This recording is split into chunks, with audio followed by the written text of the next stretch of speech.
Right, so one of the common problems in lifting weights, whether you're a powerlifter, a strongman, a bodybuilder, a sport, an athlete that participates in strength and conditioning as part of your sports, like combat athletes, are muscle injuries.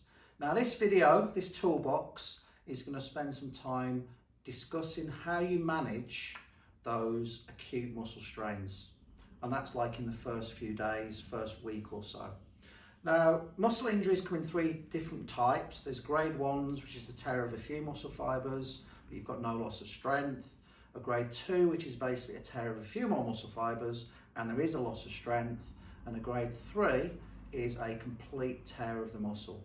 So essentially, you're unable to produce force, you're unable to use the muscle as it was designed. Now, there's a lot of misconception about how we manage these things, and essentially, I'm going to try and dispel some of the myths. So myth number 1 is that you're going to use some anti-inflammatories. Now, anti-inflammatories, yeah, they do tend to reduce your pain sensation, but what they also do is they slow the process of inflammation down. So it means that you're in the inflammatory stage for much longer. Now, during inflammation, nothing's taking place as far as the repair tissue laydown is concerned. So what you tend to find is that you just spend more time with a joint or a muscle which is hot, red, swollen, and has lost some function. It's not until you get to the next stage of healing, which is called proliferation, where your tenocytes or your fibroblasts, depends what the tissue is that you've injured, basically start to lay down collagen. So we need to expedite, get through the inflammatory phase as quickly as we can. So myth number 1, don't use anti-inflammatories. Now, myth number 2 is that you should use ice. Now, there's $1 million or £1 million industry that's been built around the use of ice as an adjunct to healing. And my personal opinion and my personal experience based on 27 years of clinical experience is that ice actually does the opposite of what your body is trying to do itself. So ask yourself the question, 10,000 years of evolution, do you think the body's got it wrong and that inflammation is a mistake? I don't. So therefore, I don't advocate the use of ice. Instead, what I tend to do is get you to heat. So heating muscles, heating injuries to muscles, increases blood flow.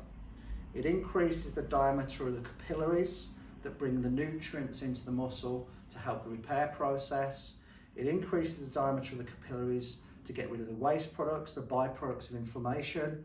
So in my mind, that's assisting the inflammatory process that the body's going through. Unlike ice, which actually reduces the diameter of the capillaries, means that there's less stuff going in and less waste products going out. So that's myth number 2.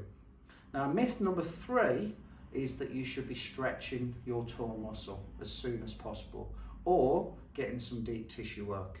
Now, in the early stage of an injury, your repair tissue, which is called fibrin, is fragile. It's like a spider's web. Now, if you imagine that fibrin having the same tensile strength as a spider's web, if you apply any longitudinal stretch, it tears. If you apply any direct pressure, it tears. And then you find that you go back into the beginning of your inflammatory phase and you go around in ever decreasing circles. So no hands-on and no direct stretching for the first 3 to 5 days. So that's myth number 3. What should you do instead? Heat, rest it, work your upper body if it's a lower body injury, work your lower body if it's an upper body injury, and then gradually, as you get to the end of that 5-day process, scale your weights right back and gradually reload it back up.